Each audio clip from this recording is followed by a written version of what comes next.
Nous sommes toujours sur la série Amour, famille et relations. Et la dernière fois, le message portait sur la responsabilité des parents envers leurs enfants. Nous avions vu comment Dieu veut parler et communiquer aux parents les messages pour leurs enfants. Nous avions aussi parlé de comment le Saint-Esprit veut communiquer directement à nos enfants sur leur destinée, les œuvres que Christ a préparées d'avance pour eux. Le message d'aujourd'hui est dans la même série. Amour, famille et relations, mais pour des interlocuteurs différents. Nous voulons parler aujourd'hui des couples, de l'amour et du mariage. Le thème du jour est intitulé « Note pour les couples » et le texte est tiré de l'épître de Paul aux Colossiens, chapitre 3, versets 18 à 19. Nous lisons « Femmes, soumettez-vous à votre mari comme il convient dans le Seigneur. Maris, aimez votre femme et ne vous aigrissez pas contre elle. » Je sais qu'en lisant ces deux versets, beaucoup de gens ont eu en même temps beaucoup d'idées. Ces versets sont révoltants pour certains. Pour quelqu'un, c'est de la routine. Ils pensent « Nous avons tellement écouté sur ce sujet que nous ne savons pas si nous allons apprendre quelque chose de nouveau avec ce message du jour. » Nous comprenons bien vos réactions, vos pensées.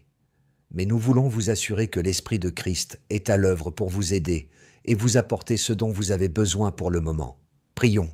Seigneur Jésus, nous te remercions pour ce moment que tu nous donnes d'être ensemble en ta présence. Père, nous reconnaissons que tu es l'auteur de l'amour, de la famille et du mariage. Aujourd'hui, parle à nos cœurs, au-delà de nos expériences, de nos blessures et de nos idées déjà formées.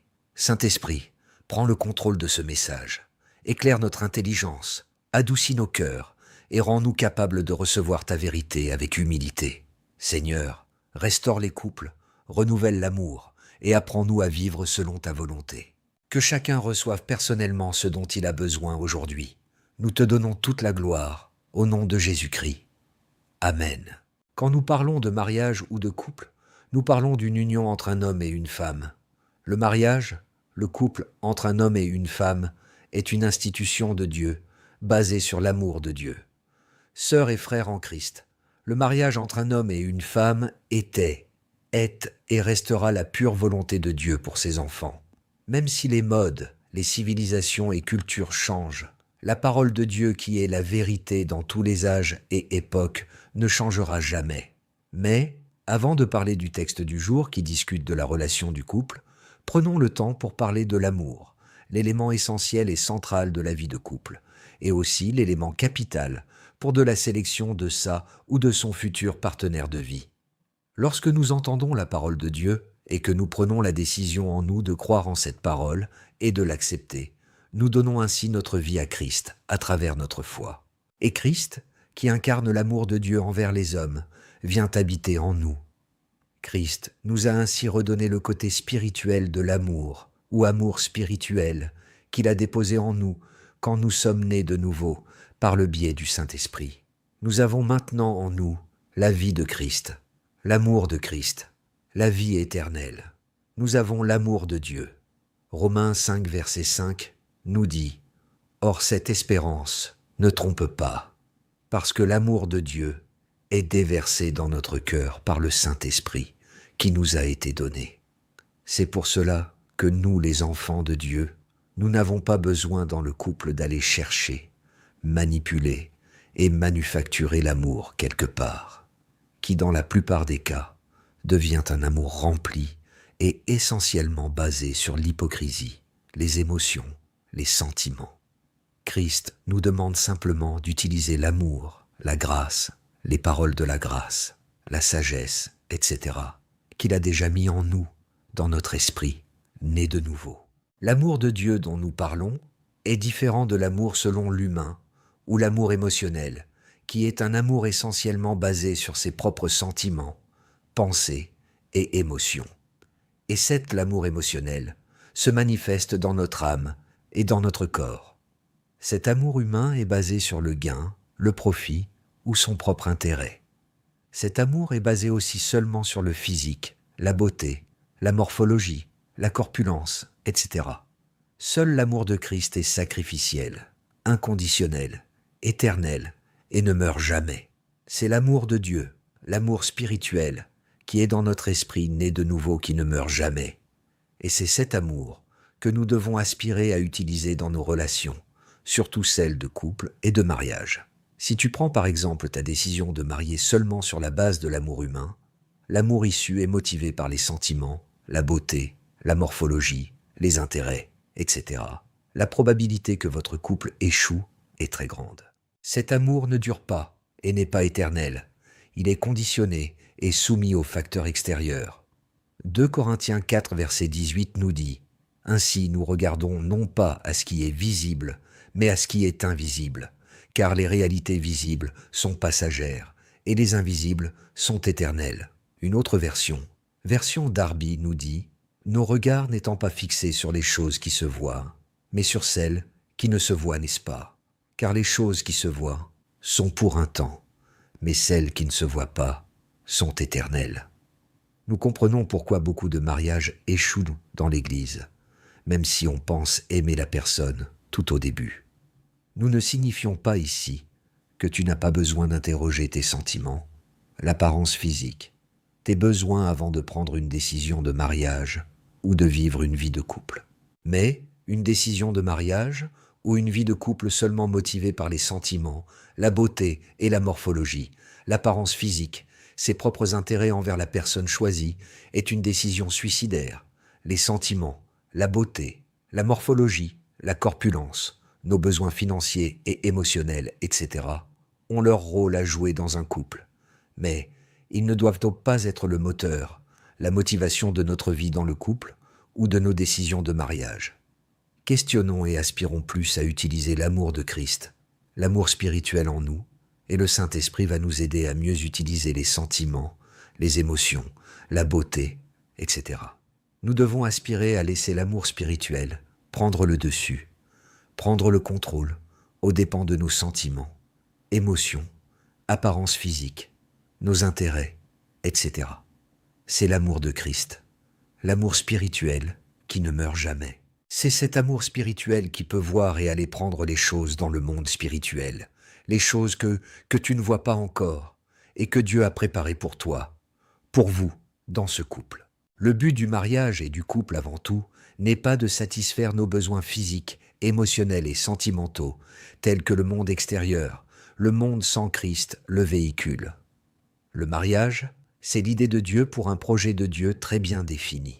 Le couple sert avant tout dans la pensée de Dieu à exécuter un projet divin, une mission, et c'est pour cela que la connaissance de la mission que nous appelons vision pour un couple et un mariage est plus qu'essentielle. Si tu ne connais pas la mission, le projet de Dieu autour et sur lequel vous voulez vous marier ou vous voulez rentrer dans une relation de couple, vous avez déjà échoué avant même de commencer. Mari et femme, vous êtes avant tout partenaires de vie pour les projets de Dieu, et votre union et unité consisteront à agrandir et amplifier votre potentiel pour exécuter ces projets que Dieu vous a assignés. Adam est dans le jardin d'Éden, s'occupant des choses de Dieu, faisant la volonté de Dieu. Il est dans sa mission. L'humain, en ce moment haine, n'est pas encore tombé dans le péché. Nous parlons de l'homme parfait. C'est Dieu lui-même qui s'est dit qu'il n'est pas bon que l'homme, cet homme parfait, soit seul. Adam ne savait même pas qu'il a besoin d'une compagne, d'une femme, pour l'accompagner dans les missions que Dieu lui a données, et Adam n'a rien demandé à Dieu. Mais Dieu le sait, et lui a donné Ève, la première femme, et notre première maman. Que cela soit l'homme ou la femme, c'est autour d'un projet, ou pour la mission que Dieu vous a mis ensemble. Et quand cette première perspective est sue et connue des futurs mariés, le reste suit. C'est pour cela que le frère ou la sœur doit se demander s'il est ou vit dans le plan de Dieu pour sa vie, les œuvres préparées d'avance pour lui. Dieu ne fera rien en dehors des œuvres qu'il a préparées pour nous en Christ. C'est une vérité irrévocable que chaque chrétien doit savoir. Le mariage, le couple entre un homme et une femme, est une institution de Dieu. C'est Dieu qui l'a voulu ainsi, pas nous les humains qui l'avons pensé ou conçu. Et tout ce que Dieu a institué, instauré, commandé, lui-même donne la grâce, la capacité à l'humain de le faire. Dieu ne nous dira jamais de faire ce qu'il ne nous a pas donné la grâce de faire. La part de l'humain est de recevoir par la foi ce que Dieu lui a donné et de chercher à marcher dedans.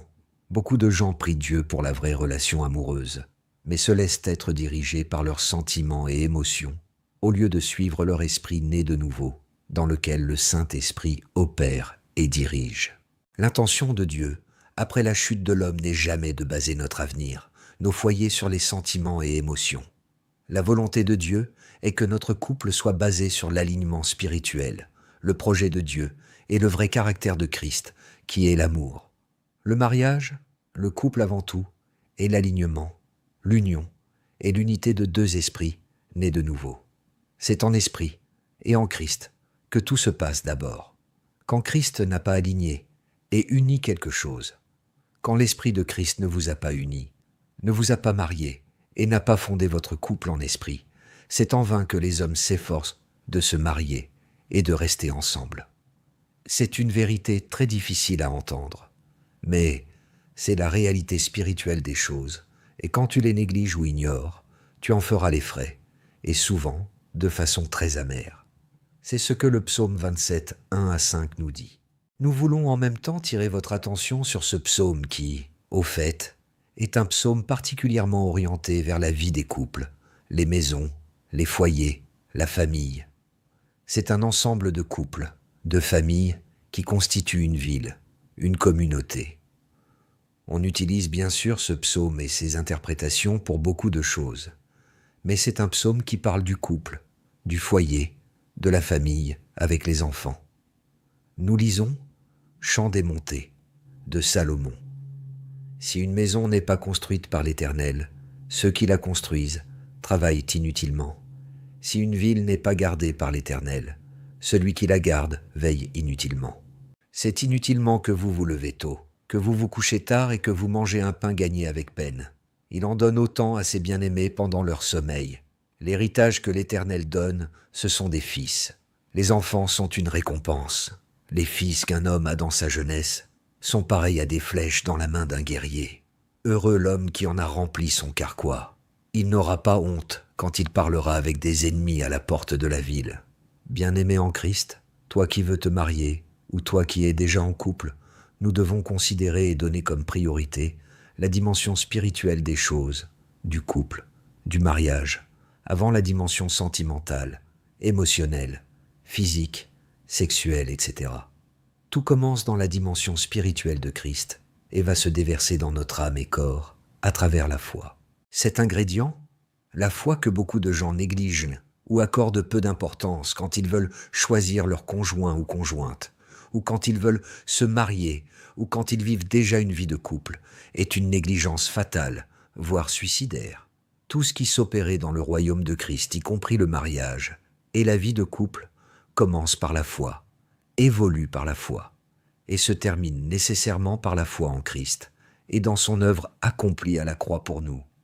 Aujourd'hui, bon nombre de chrétiens ne veulent pas vivre par la foi, et dans la foi quand il s'agit de choisir le partenaire de vie ou de vivre une vie de couple.